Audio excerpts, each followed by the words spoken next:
रवि शर्मा अपने दोस्त नीलेश के साथ बैठा हुआ गांव के बाहर शराब पी रहा था। दोनों कई बार मिला करते थे। दोनों बैठ करके एक दूसरे को अपनी बातें बताया करते थे कि जीवन में क्या क्या परेशानियां हैं, क्या क्या हो रहा है। तभी नीलेश चुपचाप बैठा हुआ था और नीलेश जैसे चुपचाप बैठा हुआ था तो रवि शर्मा उसकी तरफ देख रहा होता है कि यार तू टेंशन में है और कई दिनों से तू चुपचाप सा रहता है, आखिर क्या बात है, मुझे बता तो सही। जो नीलेश होता है वह कहता है कि यार ना ही पूछे तो ही अच्छा है, लेकिन रवि उसे कुरेद कर पूछने लगता है। तो नीलेश कहता है कि जो मैं बात अब तुम्हें बताने जा रहा हूँ ना, इस बात को दिल पर कलेजे पर पत्थर रख कर सुनना और बड़े ध्यान से सुनना, एक एक बात को बारीकी से। अब नीलेश कहता है कि देख, तुम्हारी पत्नी है, मैं तुम्हारी पत्नी के साथ पिछले 2 साल से लगातार संबंध बना रहा हूँ। अब यह बात सुनकर के रवि को तो एकदम से गुस्सा आ जाता है, लेकिन इतने में ही नीलेश उसको रोकता है कि रुक रुक रुक, अभी और भी कुछ बताना है, पहले मेरी बात पूरी हो जाने दो, बात को पूरी सुन लो। और उसके बाद दोस्तों जब बात पूरी कही जाती है रवि के सामने तो रवि की आंखें फटी की फटी रह जाती हैं। और उसके बाद यहाँ पर होते हैं 4 कत्ल, और किसके वह कत्ल हुए थे पूरी कहानी यहाँ पर जानेंगे। वीडियो को लास्ट तक ज़रूर देखा करें। और इस घटना से हमें ये सीखने को मिलेगा कि घर के अंदर अवैध एंट्री बिल्कुल ना करने दें, चाहे कोई दोस्त हो, चाहे कोई रिश्तेदार हो या कोई पड़ोसी हो, वरना तो ऐसे ही कांड कवाड़े होते हैं जैसा इस घटना के अंदर हुआ था। पूरी कहानी को देखिएगा जहाँ से आपको पता लगेगा कि आखिर गलती किसकी थी। वीडियो को लास्ट तक देखने से हमें सब कुछ मालूम पड़ जाता है और एक सीख मिलती है। नमस्कार, मैं हूं सुदेश कुमार और तिरछी बात चैनल में आपका स्वागत है। दोस्तों यह घटना बिहार के पूर्णिया जिले के अंदर कीलपाड़ा गांव पड़ता है। कीलपाड़ा गांव के अंदर रवि शर्मा रहा करता है, उसके साथ उसकी पत्नी, नाम है बबीता, उसके 3 बच्चे हैं, एक बेटा है, बेटी है 8 साल की और एक बेटा 5 साल का और एक बेटा 3 साल का। ये पूरा परिवार है, कोई परेशानी नहीं है। और जो रवि शर्मा होता है नौकरी के सिलसिले में ज़्यादातर घर से बाहर रहा करता है। अब शादी के कई साल गुजर जाते हैं, 3 बच्चे भी हो जाते हैं और दोस्तों जब समय गुजरता है तो अब धीरे धीरे इस रवि शर्मा का इंटरेस्ट अपनी पत्नी के अंदर थोड़ा कम होने लगता है। और इसका ही नहीं, सबका ही कम हो जाता है। जब शादी के 10 साल गुजर जाते हैं तो फिर वो बात नहीं रहती है। अब जैसे ही रवि का इंटरेस्ट अपनी पत्नी बबीता के अंदर थोड़ा कम होने लगता है तो बबीता अब तड़पने लगती है। उसको तो हवस की वह आदी थी और इस रवि शर्मा के घर पर इसका दोस्त नीलेश आया जाया करता था, बातचीत किया करते, कई बार वह घर में बैठकर शराब पी लिया करते। और अब यहाँ पर क्या होता है, जैसे रवि शर्मा घर पर नहीं होता तो नीलेश भी इनके घर पर आने लगता है और पीछे से रवि की पत्नी बबीता, जो कि उमंगें ले रही थी, आहें भरा करती थी, और अब वह अपने पति रवि शर्मा के दोस्त नीलेश के साथ प्यार से बातें करने लगती है और प्यार ही प्यार में दोनों के संबंध बन जाते हैं। और अब दोस्तों यहाँ पर क्या होता है, लगातार संबंध बनते रहते हैं। 1 साल गुजरता है, 2 साल गुजर जाते हैं और 2 साल गुजरने के बाद अब जो बबीता होती है वह चाहती है कि मैं नीलेश के साथ ही शादी करूंगी, इसके साथ ही घर बसाऊंगी और अपने पति को छोड़ दूंगी। यही बात वह अपने प्रेमी नीलेश के सामने रखती है कि मुझे तुमसे शादी करनी है और मैं अपने पति को छोड़ने वाली हूँ। लेकिन दोस्तों यहाँ अब जो नीलेश होता है वह कहता है कि देख, यहाँ तक तो ठीक था, हम दोनों के संबंध बनते थे, तेरी भी मन की इच्छा थी वो पूरी होती थी, मेरी भी मन की इच्छा पूरी होती है, लेकिन मुझसे ये नहीं हो पाएगा कि अपने दोस्त के बसे बसाए घर को उजाड़ दूं और अपने दोस्त की पत्नी को दुल्हन बनाकर अपने घर में बिठा लूं। ये बिल्कुल मुझसे हरगिज नहीं हो पाएगा। अब इस तरह से इनके बीच में थोड़ा बिगाड़ खाता चलने लगता है, थोड़ा आपस में मनमुटाव भी होता है। लेकिन बबीता नीलेश के बगैर रह नहीं सकती थी, तो उसको बार बार मना लिया करती, बोलकर बुला लिया करती। अभी भी इनका काम इसी तरह से चल रहा होता है। पर यहाँ पर क्या होता है दोस्तों, अब जो उसकी पत्नी होती है बबीता, वह कुछ ऐसा कहती है नीलेश से और फिर नीलेश डर जाता है, उसके हाथ पांव कांपने लगते हैं।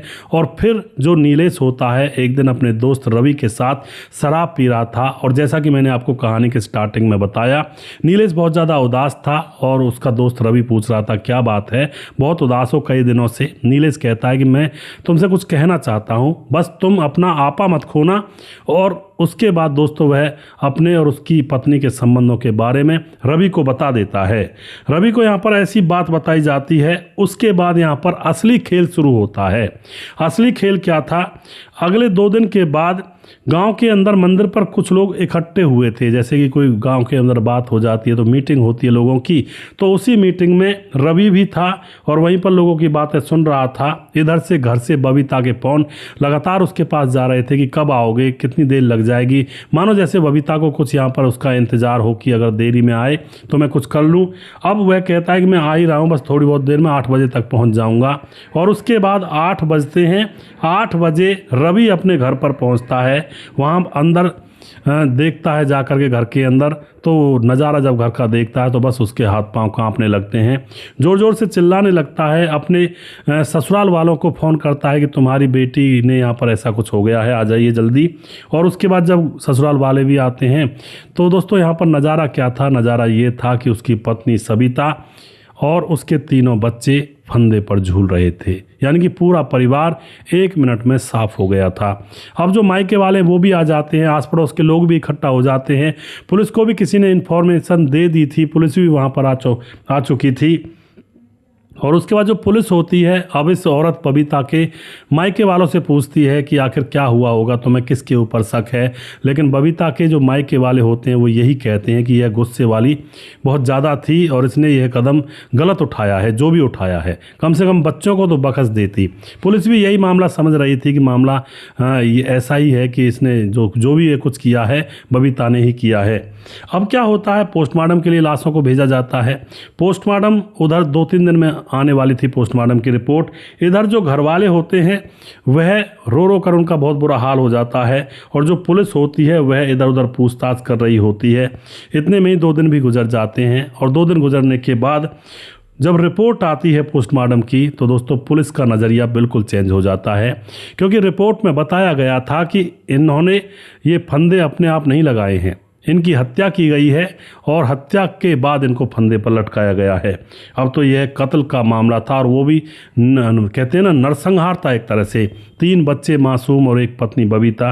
अब जो पुलिस होती है वह जांच पड़ताल करती है। सबसे पहले जो रवि होता है पति, उसके बारे में जांच पड़ताल करती है कि भाई ये कहाँ था, कहीं इसने तो ये कांड नहीं कर दिया। लेकिन गाँव के लोग जो मंदिर पर इकट्ठे थे वो गवाही देते हैं कि रवि तो हमारे पास था, यह तो हमारे पास था उस टाइम जब इसकी पत्नी की मृत्यु हुई और बच्चों की मृत्यु हुई। तो अब पति के ऊपर से शक पुलिस का हट जाता है और उसके बाद बबीता की कॉल डिटेल्स खंगाली जाती है। बबीता की कॉल डिटेल्स खंगालने पर पता लगता है कि इसका प्रेमी नीलेश है, जो कि नीलेश ने बताया भी था रवि को। नीलेश को ढूंढा जाता है तो नीलेश तो गांव से फरार था।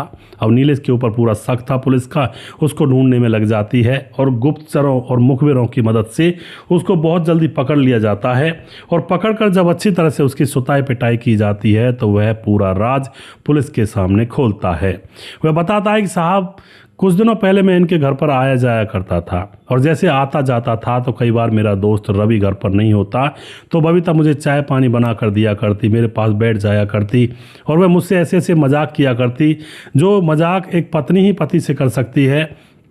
मेरे पास बैठकर अपने आप चाय पिलाती, अपने आप फिर मेरे सर को सहलाती और फिर उसके बाद एक दिन उसने मेरे मुंह पर किस कर लिया होता है और फिर अब वह अपने मन की बात बताने लगती है कि नीलेश तुम्हारा दोस्त तो बेकार है, वो तो मुझसे बात तक नहीं करता। अगर मैं तुम्हारे साथ अपने मन की बात करूं या फिर अपनी जो शरीर की भूख है उसको मिटाऊं तो तुम्हें कोई आपत्ति? नीलेश पहले तो मना करता है कि भाभी ऐसा नहीं करते, मेरा दोस्त है, दोस्त के साथ गद्दारी हो जाएगी। लेकिन वह कहती है नहीं नहीं गद्दारी कहाँ, मेरी इच्छा है और तुम्हारी इच्छा है, किसी को क्या पता लगेगा, हम दोनों की इच्छा पूरी हो जाएगी। अब नीलेश कहता है ये बात तो ठीक है लेकिन पता लग गया तो बबीता कहती है नहीं पता कौन लगने देगा, तुम तो यहाँ पर आते ही हो और किसी बाहर वाले को क्या पता हमारे घर में क्या हो रहा है। और उसके बाद ये बहुत सारी बातें होती हैं और एकदम से बबीता अब नीलेश के सामने कपड़े उतार देती है और नीलेश पर भी रुका नहीं जाता है और फिर इन दोनों के उस दिन संबंध बन जाते हैं। अब दोस्तों आपको पता है एक बार जब ऐसा संबंध वगैरह बन जाते हैं तो फिर तो लोगों की भय खुल जाती है और यह सिलसिला अब हर उस रोज़ होता जब घर पर यह उसका पति रवि शर्मा नहीं होता। तो यह सिलसिला लगातार 2 सालों तक चलता है। 2 साल चलने के बाद अब यह जो बबीता होती है एक ऐसी बात कहती है, ऐसी मांग रखती है नीलेश के सामने। नीलेश उस मांग को सुन करके हिल जाता है। वह कहती है कि मैं तुमसे शादी करना चाहती हूँ। नीलेश कहता है मैं शादी नहीं कर सकता, अपने दोस्त को इतना ज़्यादा धोखा नहीं दे सकता। ये तो चलो हमारे शरीर की इच्छा थी और शरीर की तृप्ति की हम दोनों ने अपनी मर्जी से, लेकिन मैं शादी नहीं कर सकता आपसे। और फिर यह बात जब कही जाती है तो इन दोनों में मनमुटाव होता। फिर बार बार जो बबीता होती है वो मना लिया करती, और उसके बाद बबीता ये कहती है कि ऐसा करो, तुम्हें अपने दोस्त से शर्म लग रही है तो ऐसा करो, उस दोस्त की हत्या कर दो। जब उसकी मौत हो जाएगी तो फिर तो तुम्हें शर्म नहीं लगेगी। यह सुनकर के नीलेश बस कांपने लगता है, और फिर नीलेश अपने दोस्त रवि को बता देता है। रवि को यह बताता है कि तुम्हारी पत्नी तुम्हारी हत्या करवाना चाहती है।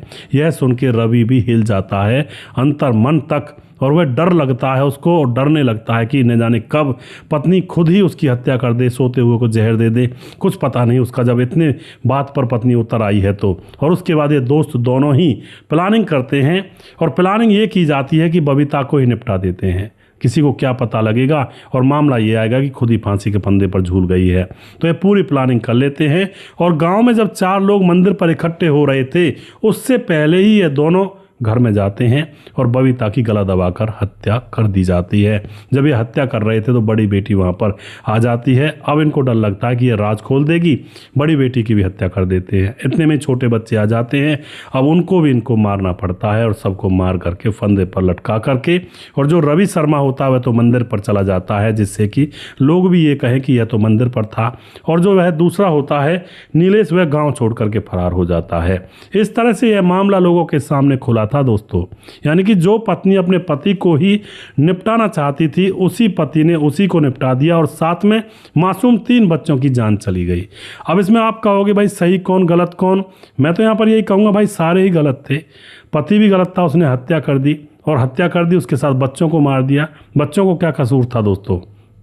प्रेमी था, वो भी मतलब एक तरह से दोषी था, अपने दोस्त की पत्नी के ऊपर गंदी नज़र रखता था, और पत्नी बिल्कुल दोषी थी ही।